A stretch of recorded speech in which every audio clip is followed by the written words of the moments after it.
Recently आप सबको याद होगा कि डॉक्टर एस जयशंकर साहब ने यूएसए को ऐसा जवाब दिया जैसा इनको आज तक शायद ही किसी कंट्री ने दिया होगा। आप सबको याद होगा यूएसए ने F-16 फाइटर जेट की जो डील है वह पाकिस्तान के साथ अप्रूव कर दी और तब से हम देख रहे हैं भारत में जो आम लोग हैं या जो भारत है वह इससे काफ़ी ज़्यादा खफा हो गया है यूएसए से, और इसी का जवाब आज एस जयशंकर साहब ने दिया है।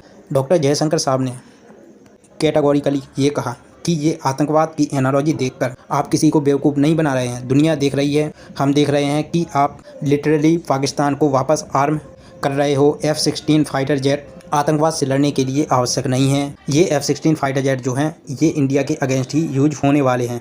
और मैं वैसे आपको ये बता दूं, ये रिप्लाई इतना बढ़िया, इतना सटीक था कि यूएस मीडिया में इसकी चर्चा ज़ोरों शोरों से की जा रही है।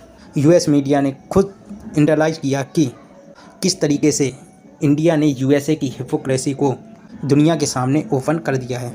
नाउ आपको वैसे एक बात बताता हूँ, आज के समय ना सोशल मीडिया पे एक वीडियो काफ़ी वायरल हो गई है। यहाँ पर क्या है कि एक तरफ यूएसए के secretary of state Anthony Blinken, या आप कह सकते हो यूएसए के विदेश मंत्री एंथनी ब्लिंकन, एक बात को तो कहते हैं कि ये जो रसिया है ये जो कर रहा है यूक्रेन के साथ ये बहुत गलत है, यूक्रेन की ज़मीन कब्जा ली रसिया ने, ये बहुत गलत है। और दूसरी मगर इजराइल ने जो सीरिया के साथ किया था, सीरिया की ज़मीन कब्जा के, उसको लेकर इन्होंने कहा कि इजराइल की बात अलग है, इजराइल को ये करना पड़ा, ये इजराइल की सिक्योरिटी का सवाल था। तो ये है आपके सामने कट थ्रोट जियो पॉलिटिक्स। अगर इजराइल अपनी सिक्योरिटी के लिए सीरिया की बहुत सारी धरती कब्जा के बैठा हुआ है, वापस नहीं दे रहा है, इंटरनेशनल कम्युनिटी मानती है कि Golan height is the part of Syria, मगर इजराइल इस बात को मानने को तैयार नहीं है, तो वहाँ पर यूएसए कहता है कि क्या करें, इजराइल की सिक्योरिटी का सवाल है, इनको ये एरिया कब्जा के रखना होगा। सेम काम रसिया करता है यूक्रेन में, इनका एरिया कब्जा कर, तब यूएसए कहता है कि जी ये बहुत गलत हो गया है, रसिया को ऐसा नहीं करना चाहिए था। तो इस सब में इंडिया का स्टांस सबसे बढ़िया है। इंडिया यूनाइटेड नेशंस के साथ जाता है, संयुक्त राष्ट्र ये कहता है कि जो रसिया कर रहा है यूक्रेन में ये गलत है, और जो इजराइल ने जो गोलन हाइट कब्जे में कर रखा है ये भी गलत है, और ये भी वायलेशन है इंटरनेशनल लॉ की। मगर एक तरफ यूएसए के जियोपॉलिटिकल इंटरेस्ट हैं इजराइल से या इजराइल के साथ, और दूसरी तरफ रसिया है जो यूएसए का कई दशकों से दुश्मन कंट्री रहा है। तो अगेन यूएसए की जो हिपोक्रेसी है इसको पूरी दुनिया देख रही है। दुनिया काफ़ी बार देखकर इग्नोर भी कर देती है, क्योंकि कौन इस सुपर पावर के साथ रिलेशंस ख़राब करे। मगर इंडिया ने कैटेगोरिकली यहाँ पर ये कह दिया है कि देखिए यहाँ पर जो आप ये जो गोली बनाकर चूरन बनाकर आप दुनिया को खिलाते हो ये हम पर नहीं चलेगा, आप हमको बेवकूफ़ नहीं बना रहे हैं। ये कहकर ये जो पैकेज पाकिस्तान को दिया जा रहा है F-16 विमान के अपग्रेडेशन के लिए या आतंकवाद से लड़ने के लिए पाकिस्तान को दिया जा रहा है यूएस की तरफ से।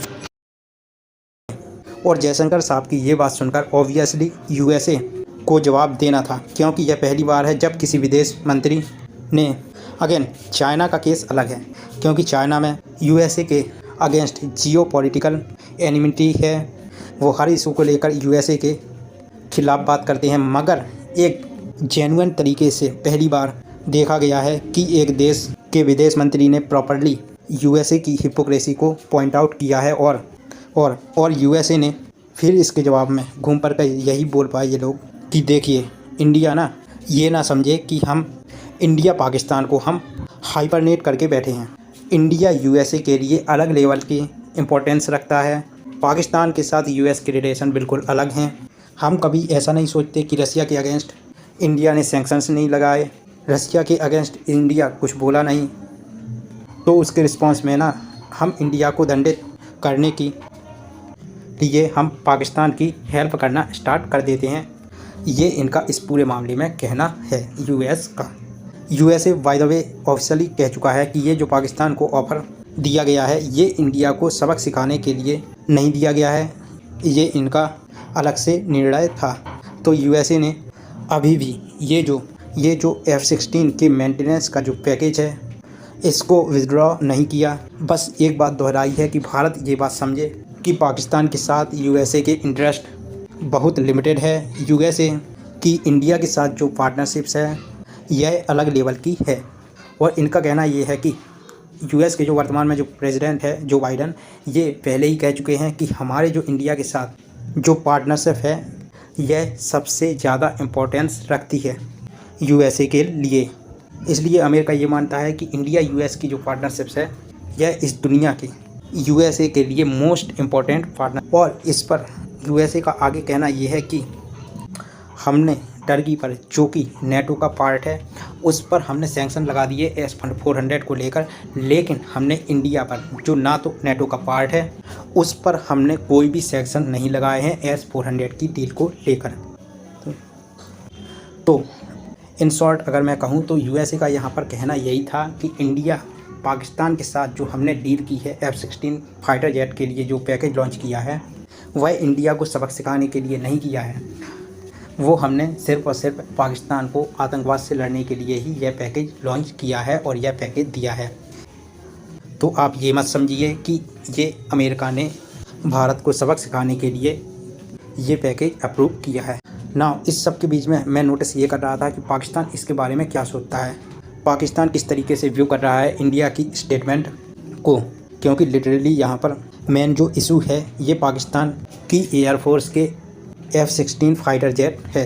तो पाकिस्तान में जो जियोपॉलिटिकल एनालिस्ट हैं ये लोग यहाँ पर कह रहे हैं कि देखिए इंडिया की फॉरेन पॉलिसी बहुत ज़्यादा अग्रेसिव है। इवन दो यूएसए ने हमारे विदेश मंत्री को कैटेगोरिकली ये कह दिया कि बड़े रिस्पॉन्सिबल तरीके से आप अपने रिलेशन हैंडल करिए इंडिया के साथ। इसका मतलब एक कोरियन लैंग्वेज में यही है कि जो भी आपको मिलिट्री हार्डवेयर मिल रहा है इसका रिस्पॉन्सिबल तरीके से यूज करिए।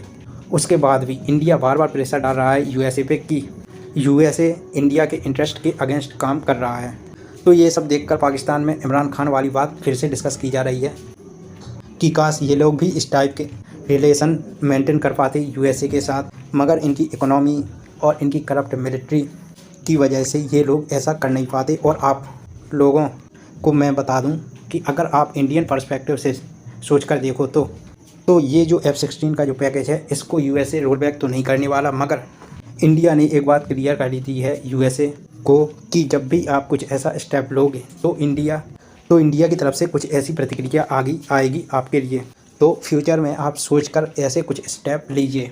एस जयशंकर साहब ने और भी बहुत सारी बातें बोली थी। ये भी कहा था कि मुझे पर्सनली समझ में नहीं आता कि हिस्टोरिकली यूएसए को इतने धोखे मिले हैं पाकिस्तान की तरफ से, तो आज भी ये कंट्री आपस में मिलकर क्यों काम कर रही हैं। पाकिस्तान में अगर आप सोच के देखो तो हर हफ्ते ये यूएसए के झंडे जलाते हैं।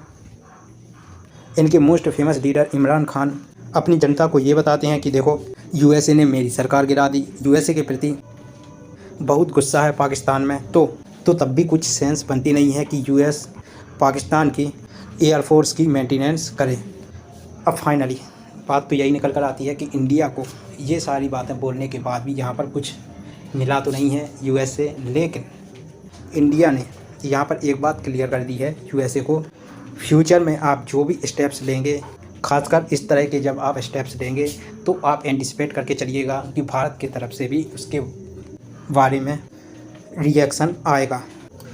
तो यहाँ पर हम ये सब बोलकर ये जो यूएस ने पैकेज अनाउंस किया है F-16 फाइटर जेट को अपग्रेड करने के लिए पाकिस्तान के लिए, इसको हम रोल बैक तो नहीं करवा पाए, लेकिन अमेरिका को हमने मैसेज तो सेंड कर ही दिया है। अब अमेरिका भविष्य में अगर इस तरह के कोई भी फैसले लेता है तो अमेरिका डेफिनेटली इंडिया को भी ध्यान में रखेगा कि इंडिया के जो इंटरेस्ट हैं उनको कहीं अमेरिका हर्ट तो नहीं कर रहा है, और अगर कर रहा है तो अमेरिका इसको सही से एवेल्यूएट भी करेगा और एक समय को इंडिया से राय मशवरा भी कर सकता है। तो ये था इस वीडियो का एंड। अगर वीडियो पसंद आया वीडियो को लाइक